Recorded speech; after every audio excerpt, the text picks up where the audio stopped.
देश की ताकत तीनों है महान, जवान, किसान और जनता महान। संविधान की प्रस्तावना से धर्मनिरपेक्ष और समाजवादी शब्द हटाने पर संघ का बयान।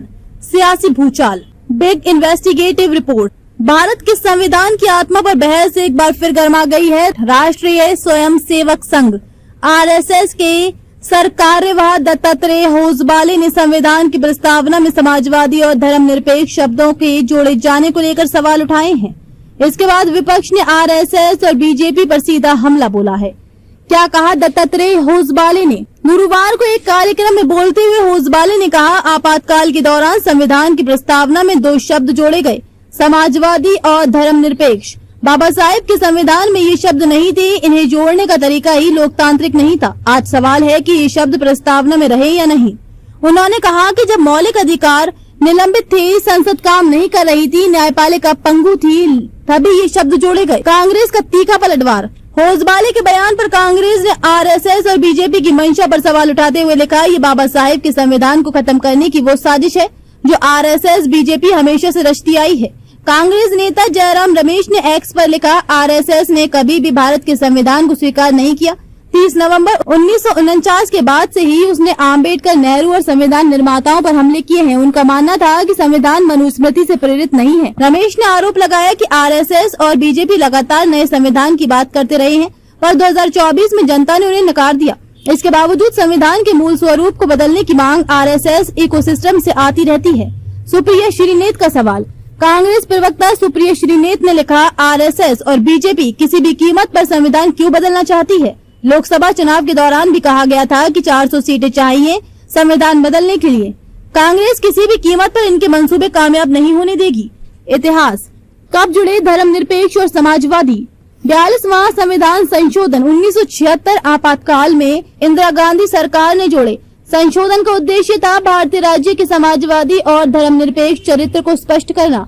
संशोधन के दौरान विपक्ष जेल में था और संसद की कार्रवाई पर सवाल उठे थे। क्या कहते हैं RSS की पुरानी सोच? Bunch of thoughts MS Golwalkar में लिखा गया, हमारा संविधान पश्चिमी संविधानों का बोझिल और विषम संयोजन है, इसमें अपना कुछ मौलिक नहीं। बीजेपी भी कई बार संविधान समीक्षा की मांग कर चुकी है। 1993 में मुरली मनोहर जोशी ने कहा था कि नए सिरे से विचार हो। अटल बिहारी वाजपेयी सरकार में संविधान समीक्षा आयोग बना, लेकिन कोई ठोस बदलाव नहीं आया। 2024 चुनाव और संविधान बदलने का मुद्दा। 2024 के लोकसभा चुनावों में बीजेपी नेताओं ने कहा था, अब की बार 400 सीटें लाकर संविधान बदलेंगे। इसका फायदा कांग्रेस ने उठाया। राहुल गांधी हर रैली में संविधान की किताब लेकर पहुंचे ताकि दलित, आदिवासी और पिछड़े वर्ग के वोटरों को ये संदेश दिया जा सके कि संविधान पर खतरा है। हालांकि प्रधानमंत्री नरेंद्र मोदी ने कहा था कि संविधान ही उनकी एकमात्र पवित्र किताब है और संसद लोकतंत्र का मंदिर है। कानूनी स्थिति। क्या प्रस्तावना से शब्द हट सकते हैं? संविधान का बेसिक स्ट्रक्चर सिद्धांत 1973 केशवानंद भारती केस कहता है कि मूल ढांचा नहीं बदला जा सकता। प्रस्तावना इसी मूल ढांचे का हिस्सा है। हटाने के लिए 2/3 बहुमत और राज्य की मंजूरी चाहिए और सुप्रीम कोर्ट की वैधता परीक्षा से गुजरना होगा। वरिष्ठ पत्रकारों का विश्लेषण। रशीद किदवई का मानना है कि होसबाले का बयान एक संकेत है। जब संघ सत्ता में बैठी पार्टी को प्रभावित करता है तो इसका असर नीतियों पर पड़ता है। चुनाव में 400 सीटों के नारे ने इस बहस को हवा दी। अदिति फंडिस का कहना है, संघ का रुख पहले भी ऐसा ही था, अब सिर्फ बोलने का अंदाज तेज हो गया है। प्रस्तावना को बदलना आसान नहीं है। कोर्ट और विपक्ष में जबरदस्त टकराव होगा। क्या होगा असर? सियासी ध्रुवीकरण और बढ़ेगा। विपक्ष से SC, ST, OBC और अल्पसंख्यक कार्ड से जोड़ेगा। सुप्रीम कोर्ट में चुनौती तय।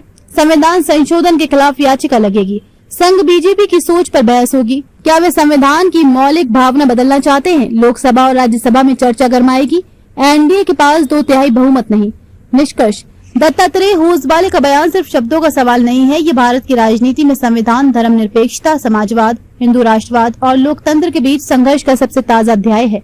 अब देखना ये होगा कि क्या ये बहस संसद के पटल पर असल बदलाव का रूप लेगी या विपक्ष इसे अगले चुनाव में सबसे बड़ा हथियार बना लेगा। देखते रहिए changing future TV। Like, share और सब्सक्राइब करना न भूलें। देश, दुनिया और भविष्य की सबसे बड़ी खबरों के लिए।